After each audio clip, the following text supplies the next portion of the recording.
বিতর্কিত নির্বাচন আয়োজনের অভিযোগে বিগত দুই প্রধান নির্বাচন কমিশনার যখন রিমান্ডে, তখন দেশ আরেকটি নির্বাচন আয়োজনের দ্বারপ্রান্তে। গতকালই প্রধান উপদেষ্টার সাথে একান্তে বসেন প্রধান নির্বাচন কমিশনার। জনমনের প্রশ্ন, এবারও কি হবে আমিডাবি নির্বাচন, কিংবা রাতের ভোটের কার্বন কপি, নাকি ইতিহাসের সেরা নির্বাচন আয়োজনের সুযোগ লুপে নেবে এবারের কমিশন? এসব নিয়ে আলোচনায় আজ ভোটের ট্রেনে যুক্ত আছি আমি সিফাত শাহরিয়ার। শুরুতেই জেনে আসতে চাই রাজনীতির মাঠে কে কি বললেন, দেখে আসতে চাই আজকালের মধ্যে কে কি বলেছেন। এবং আমরা শুরুতেই যেটি দেখতে পাচ্ছি যে বাংলাদেশ জামায়াতে ইসলামের সেক্রেটারি জেনারেল মিয়া গোলাম পরোয়ার তিনি যেটি বলেছেন, নিরপেক্ষ নির্বাচন দিতে ব্যর্থ হলে সামনে মহা দুর্যোগ অপেক্ষা করছে। তারপরে দেখতে পাচ্ছি জয়নুল আবদিন ফারুক, বিএনপি চেয়ারপারসন উপদেষ্টা, তিনি বলেছেন রোজার আগে নির্বাচন দিয়ে প্রধান উপদেষ্টাকে নজির স্থাপনের আহ্বান। সেই সাথে এবি পার্টির চেয়ারম্যান মুজিবুর রহমান মঞ্জু আজকে কথা বলেছেন, তিনি বলেছেন অনেকেই মনে করছেন তাড়াতাড়ি নির্বাচন দিলে সব সমস্যার সমাধান হবে, কিন্তু তা সঠিক নয়। এদিকে নির্বাচন ইসি সচিব তিনি বলেছেন সেপ্টেম্বরের মধ্যে ভোটের উপকরণ কিনতে চায় ইসিটি, আগেও তিনি বলেছিলেন। আজকে এইসব নিয়ে আমরা আলোচনা করতে চাই। শুরুতেই আজ ভোটের ট্রেনে আমাদের সাথে যুক্ত আছেন বিএনপি চেয়ারপারসনের উপদেষ্টা আমিনুর রশিদ ইয়াসিন। জনাব ইয়াসিন, আপনাকে ভোটের ট্রেনে প্রথমবারের মতো স্বাগত। আপনার থেকে একটু জানতে চাই, শুনতে পাচ্ছেন কিনা জানাবেন। জি, আমি শুনতে পাচ্ছি। জি, আমরা যদি গত দুই একদিনের পত্রিকা কিংবা টেলিভিশনগুলোর শিরোনামগুলো দেখি, সেক্ষেত্রে দেখতে পাবেন যে দুই প্রধান নির্বাচন কমিশনার বিতর্কিত নির্বাচন দেওয়ার কারণেই তাদেরকে আটক করা হয়, রিমান্ডে নেওয়া হয়েছে, এবং সেখানে তারা কিন্তু দাবি করেছেন, যেগুলো দাবি ছিল সেগুলো তিনি স্বীকার করেছেন যে তারা চাপে পড়ে ডামি নির্বাচন আয়োজন করেছিল। সে সময় হাবিবুল আওয়ালও বলেছিলেন যে রাজনৈতিক দলগুলো সমঝোতায় না আসার কারণে তাকে ডামি নির্বাচন দিতে হয়েছে। সামনে আসন্ন আরেকটি নির্বাচন, বিএনপি বড় একটি দল, বিএনপির একজন প্রতিনিধি হিসাবে আপনি কি এরকম ডামি নির্বাচন, রাতের ভোট কি আবার হোক তেমনটি চান? ধন্যবাদ আপনাকে, প্রথমে আমাকে আপনার চ্যানেলে ইনভাইট করার জন্য। দেখেন, এই বিএনপি গত প্রায় ১.৫ যুগ ধরে আন্দোলন সংগ্রাম করছে এই দামি নির্বাচনের প্রতিবাদে, এবং এই আন্দোলন করতে গিয়ে বহু জীবন দিতে হয়েছে, বহু লোক গুম হয়েছে, খুন হয়েছে, হাজার হাজার মামলার মুখোমুখি, মিথ্যা মামলার মুখোমুখি হতে হয়েছে। একটাই উদ্দেশ্য ছিল, বিএনপির দাবি একটাই ছিল যে একটা সুষ্ঠু নির্বাচন, জনগণের ভোট, ভোটারের ভোট ভোটার দেবে, যাকে খুশি তাকে দেবে। এবং এই যে দুইজনের কথা বললেন যে তারা এরই মধ্যে তারা গ্রেপ্তার হয়েছে বা তারা এই টাইপের বক্তব্য দিয়েছে, এইটার জন্যই তো আমাদের ১.৫ যুগের আন্দোলন। আমরা চাই, বাংলাদেশের ১৮ কোটি মানুষ চায় সত্যিকার অর্থে যে জনগণ ভোটার তার ভোট দিতে চায়। এবং গত সরকার জানতো যদি জনগণকে যদি ভোট দেওয়ার সুযোগ দেওয়া হয় তাহলে তাদের জন্য মহাবিপদ নেমে আসবে, তাদেরকে কেউ ভোট দেবে না। এই কারণেই তারা আমি তুমি ডামি নির্বাচনে গেছে, এবং আমরা আশা করি আগামী সামনের আসন্ন যে নির্বাচন, সেক্ষেত্রে ঐকমত্য কমিশন সব রাজনৈতিক দলগুলো নিয়ে অনেকবারই বসেছে এবং মোটামুটি শেষ পর্যায়ের দিকে আছে। সেক্ষেত্রে নির্বাচনের আগে জুলাই সনদ সহ নানা বিষয়ে এখন পর্যন্ত সেই ঐকমত্যে পৌঁছানো যায়নি, বিএনপির সাথে একমত হতে পারেনি দলগুলো। তো সে ডামি নির্বাচনের সময় এরকম কিন্তু আপনারা আওয়ামী লীগের সময়ে তাদের সাথে একমত হতে পারেনি বিভিন্ন বিষয়ে, সেজন্য ডামি নির্বাচন দিতে হয়েছে, সেটি প্রধান নির্বাচন কমিশনার বলেছে। তো এই সময়ে যখন যদি অন্য দলগুলো আপনাদের সাথে নির্বাচনে এসে ফেব্রুয়ারিতে আগে মানে একেবারে তারা বিভিন্ন বিষয়, গুরুত্বপূর্ণ বিষয়গুলোতে একসাথে ঐকমত্যে না আসে, তারা যদি নির্বাচন বর্জন করে, আপনারাও কি এরকম একটা দামি নির্বাচন চাইবেন কিনা, নাকি সমঝোতা কিংবা ঐকমত্যে আগে পৌঁছানোর জন্য চেষ্টা করবেন? দেখেন, আজকের আলোচনা এবং সেদিনকার আলোচনা দুই রকম আলোচনা ছিল। সেদিন আমরা চাইছি নির্বাচন, আমরা একটা ফ্রি ফেয়ার ইলেকশন চাইছিলাম, তারা এই নিয়ে আলাপ করতে চায় নাই। তারা বলছে যে এই হবে নির্বাচন, আপনাদেরকে অংশগ্রহণ করতে হবে। তার মানে আমাদেরকে সুইসাইড করার জন্য আমন্ত্রণ জানাচ্ছিল। আর আজকের যে আলোচনা হচ্ছে, এই আলোচনা সর্বদলীয় আলোচনা। এখানে বর্তমান সরকারের লোকজন আছে, বিভিন্ন রাজনৈতিক দলের লোকজন আছে, সবার ভিতরে আলোচনা হচ্ছে। আলোচনা যখন হয় তখন একমত হতে সময় লাগবে। এটাই গণতন্ত্রের সৌন্দর্য। আলোচনা করতে করতে এক সময় অবশ্যই এই সমস্যাগুলি সমাধান হবে, এবং ওই দিনের আমরা অপেক্ষায় আছি। আমরাও মনে প্রাণে বিশ্বাস করি এই সরকার একটা ফ্রি ফেয়ার ইলেকশন করার দায়িত্ব নিয়েছে। আমরা বিশ্বাস করি তারা একটা ফ্রি ফেয়ার ইলেকশন করাবে, এবং ওই জন্য যত ধরনের সহযোগিতার প্রয়োজন আমরা সেটা করছি। আপনি যেটা বললেন যে এটার ভিতরে তো একমত হতে পারছে না, এটাই গণতন্ত্রের সৌন্দর্য। বার্গেনিং তো থাকবেই, আলোচনা থাকবে, সমালোচনা থাকবে, পর্যালোচনা থাকবে, একসময় এসে এর সমাধান হয়ে যাবে। নিশ্চয়ই উত্তরটি পেয়েছি। আপনার থেকে আরেকটা বিষয় জানতে চাইবো, সেটি হচ্ছে নির্বাচন কমিশনার সহ এবং সরকারের আমলারা কিংবা যারা রাজনৈতিক বিশ্লেষক তারা মনে করছেন যে এই সুষ্ঠু নির্বাচনের জন্য সরকার এবং যারা নির্বাচন কমিশনার হচ্ছে তাদের তো সহযোগিতা দরকার, সবচেয়ে বড় সহযোগিতা দরকার বড় দল হিসাবে বিএনপির। তাহলে একটি সুষ্ঠু নির্বাচন সম্ভব? এই উত্তরটি আপনার থেকে জানবো, তবে তার আগে দর্শক নিচ্ছে একটা ছোট্ট বিরতি, ফিরছি একটু পরেই।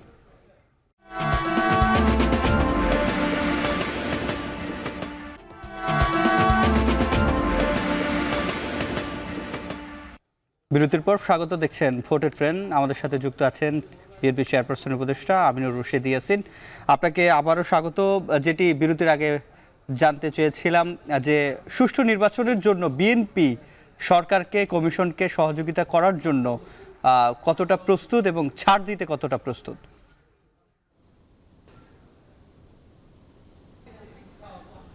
ধন্যবাদ আপনাকে।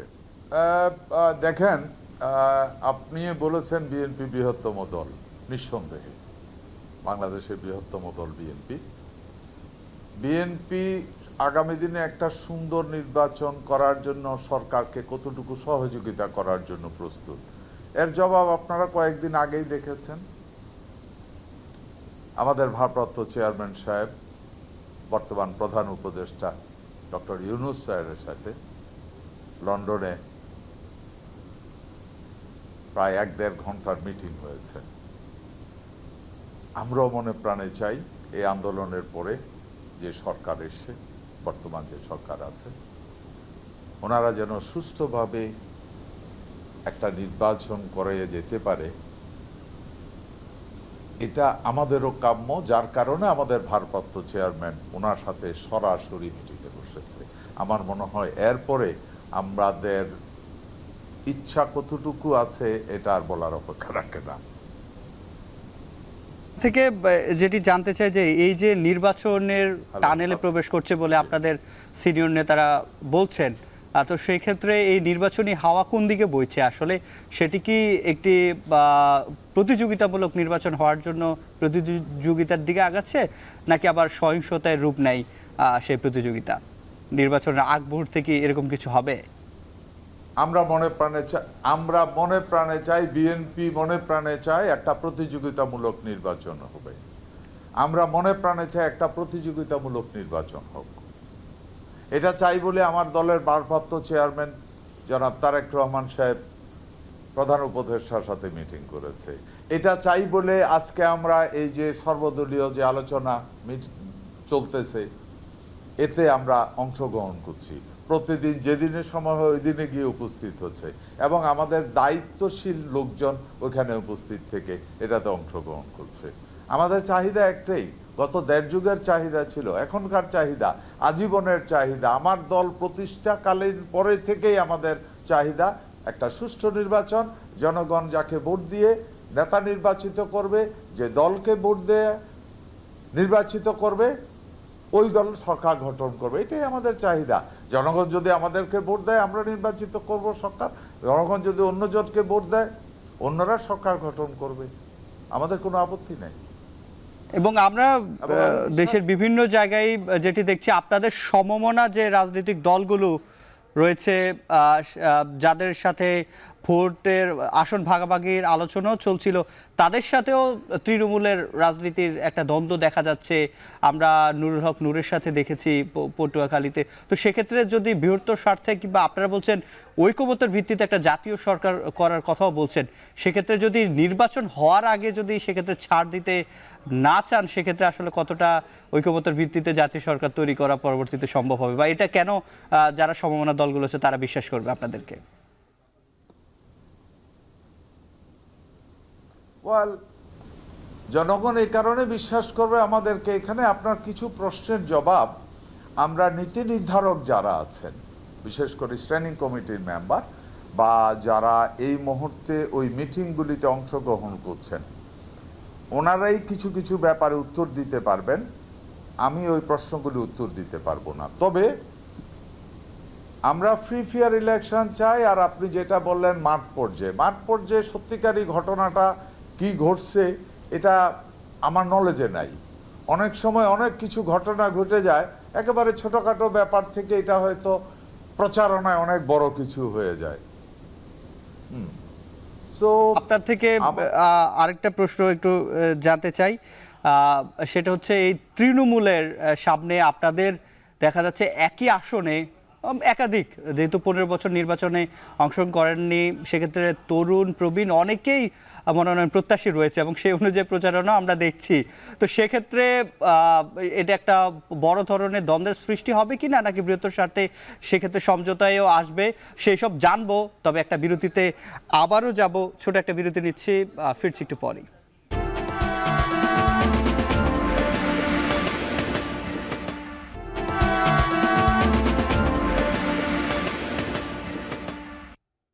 স্বাগত আরও একবার। আপনারা দেখছেন ভোটের ট্রেন্ড, আমাদের সাথে যুক্ত আছেন চেয়ারপারসনের উপদেষ্টা বিএনপির আমিনুর রশিদ ইয়াসিন। আপনার থেকে যেটি জানতে চেয়েছিলাম যে একাধিক প্রার্থী কিংবা এবারের বিড়ম্বনাটা কি আসলে দ্বন্দ্বের সৃষ্টি হবে, নাকি বৃহত্তর স্বার্থে আপনারা ছাড় দিবেন? ওকে, থ্যাংক ইউ ভেরি মাচ আপনাকে এই সুন্দর প্রশ্নটা করার জন্য। আপনি প্রথমেই বলেছেন বিএনপি অনেক বড় দল। অনেক বড় দল যদি হয়, একটা নির্বাচনী এলাকার মধ্যে একাধিক প্রার্থী থাকাটা একেবারে স্বাভাবিক ব্যাপার। তবে একটা জিনিস আপনাকে বলে দেই, সেটা হলো এবারে বিএনপি প্রত্যেকটা নির্বাচনী এলাকায়, কিছুদিন আগেও আপনারা দেখছেন বিএনপির কেন্দ্রের পক্ষ থেকে, কেন্দ্রীয় টিমের পক্ষ থেকে কয়েকটা ক্রাইটেরিয়া দেওয়া হয়েছে যে এটা ফুলফিল যারা করতে পারবে তাদেরকেই নমিনেশন দেওয়া হবে। এক, ওই লোক সৎ হতে হবে, দলের এবং দেশের প্রতি লয়াল হতে হবে, এবং জনগণের কাছে সে অ্যাকসেপ্টেড হতে হবে, মানুষ তাকে ভালোবাসতে হবে। এইভাবে খুঁজে ওই এলাকাতে যাকেই দল পাবে তাকেই নমিনেশন দেবে। আর আমরা যারা মাঠ পর্যায়ে কাজ করছি, আমরা যদি দলের লয়াল কর্মী হই, তাহলে দল যে সিদ্ধান্ত নেবে অবশ্যই সেই সিদ্ধান্ত আমরা মেনে নেব। এ ব্যাপারে আপনি নিশ্চিত থাকেন। অনেকে মনে করে আমাদের ভিতরে এক এক জায়গায় কয়েকজন প্রার্থী, কেউ বিদ্রোহী হবে, এমন কিছু হবে কিনা, সমস্যা সৃষ্টি হবে কিনা, আমার মনে হয় না। দল যে সিদ্ধান্ত দেবে ওই সিদ্ধান্ত মেনে সবাই মিলে ওই প্রার্থীর পক্ষে নির্বাচন করবে। এই ব্যাপারে আমি আপনাকে কনফিডেন্টলি বলতে পারি। আপনার থেকে জানতে চাই, আপনি তো তৃণমূলে কাজ করছেন, একেবারে দেখছেন, আবার কেন্দ্রেও আপনার আসা যাওয়া আছে। কেন্দ্রের যে বার্তাগুলো সেগুলো তৃণমূলে অনেক ক্ষেত্রে অভিযোগ আসে তৃণমূল পর্যন্ত পৌঁছায় না, তাহলে সেক্ষেত্রে সেখানে দ্বন্দ্ব সৃষ্টি হতো না। আসলে কি আপনার এলাকার অবস্থা কি, তৃণমূলে কি পৌঁছায় কেন্দ্রের বার্তা?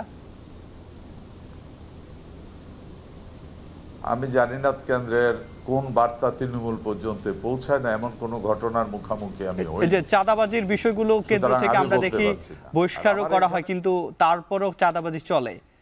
তো ওকে, এটা আবার ভিন্ন জায়গাতে গেছেন। সেটা হলো চাঁদাবাজির প্রশ্নে আপনি আবারও আমি একই কথা রিপিট করতে হচ্ছে, এত বড় দল। হ্যাঁ, এর অর্থ এই নয় বড় দল হলে এর ভিতরে খারাপ লোক থাকবে, এটা কমন জিনিস না, বাট কিছু কিছু জায়গায় এই ধরনের ঘটনা ঘটেছে। যেখানে ঘটনা ঘটেছে ওইখানেই দলের কাছ থেকে মাঠ পর্যায় থেকে যা তাদের বিরুদ্ধে যখন সঠিক তথ্য গিয়েছে, দল সাথে সাথে তাদের বিরুদ্ধে অ্যাকশনে চলে গেছে। আর আপনি যদি বলেন এখনো অনেক মেসেজ পৌঁছায় নাই, তারপরে এমন কিছু হচ্ছে, এখানে এই ধরনের কোনো ঘটনা যদি এখনো হয়ে থাকে, আপনাকে আমি বলে দিচ্ছি ওই লোকগুলিকে দলের কেন্দ্রের পক্ষ থেকে বিভিন্ন ধরনের টিম সার্ভে করে দেখছে। কারণ অনেক সময় দেখা যায় ব্যক্তিগত শত্রুতা, বিভিন্ন কারণে অন্য কেউ হয়তো এই লোকের কোনো এক লোকের বিরুদ্ধে এমন এক অভিযোগ দাঁড় করলো, এরকম ঘটনা হয়েছে যে মিথ্যা অভিযোগে কেউ সাফার করে গেছে, যার কারণে দল এখন যেটা করেছে যাদের বিরুদ্ধেই কমপ্লেইন যাচ্ছে, যেমন আপনাকে আমি বলেছি নমিনেশনের প্রশ্নে দলের অনেকগুলি টিম কাজ করছে যে কোন লোকটার সমাজে অ্যাকসেপ্টেবিলিটি আছে, দলের জন্য লয়াল, মানুষ তাকে ভালোবাসে, সে মানুষকে ভালোবাসে, ওই লোকেরই সিলেক্ট করবে এবং তাদেরকে নমিনেশন দেওয়া হবে। একই সাথে যাদের বিরুদ্ধে এই ধরনের এখনো কোনো কমপ্লেইন আছে, এই ধরনের কমপ্লেইন যাদের বিরুদ্ধে আছে তাদের বিরুদ্ধে কেন্দ্র থেকে ইনকোয়ারি করা হচ্ছে এবং যেখানেই এর সত্যতা প্রমাণ হবে তার বিরুদ্ধে দলীয় অ্যাকশন নেওয়া হবে। সেক্ষেত্রে জনগণের যে অভিযোগগুলো কোনো বড় হেভিওয়েট প্রার্থীর বিরুদ্ধে থাকলে সেটি কি আদতে কাজে আসবে, নাকি তার জনপ্রিয়তা, অনেক সময় তো জনপ্রিয় লোকও চাঁদাবাজির সাথে যুক্ত হয়ে গেছে, সেটি এই নির্বাচনে কতটা কাজে আসবে? আমি বিশ্বাস করি আগামী দিনে দল যেই 3-4টা ক্রাইটেরিয়া দিয়েছে, এটা যারা ফুলফিল করতে পারবে না তাদের নমিনেশন পাওয়া অনেক কঠিন হয়ে যাবে এবং দল আগামী দিনে আরো স্ট্রিক্ট হবে। আপনাকে আমাদের সাথে যুগের এই আন্দোলন সংগ্রাম, এত প্রাণ, এত কিছু এই অন্যায়কে প্রশ্রয় দেওয়ার জন্য নয়। আপনাকে আমাদের সাথে এখন টিভিতে ভোটের ট্রেনে যুক্ত হওয়ার জন্য অসংখ্য ধন্যবাদ। সংক্ষিপ্ত সময় ছিল, তারপর আমরা অনেক বিষয়গুলো জানতে পারলাম। তৃণমূল থেকে কেন্দ্রে সামনে নির্বাচনী হাওয়া কোন দিকে বইছে সেটিও জানতে পারলাম। নিশ্চয়ই আবারও কথা হবে। দর্শক, আজ শেষ করছি ভোটের ট্রেনের এই পর্ব। কাল আবারও দেখা হবে নতুন পর্বে, নতুন কোনো বিষয়ে। সে পর্যন্ত শুভকামনা।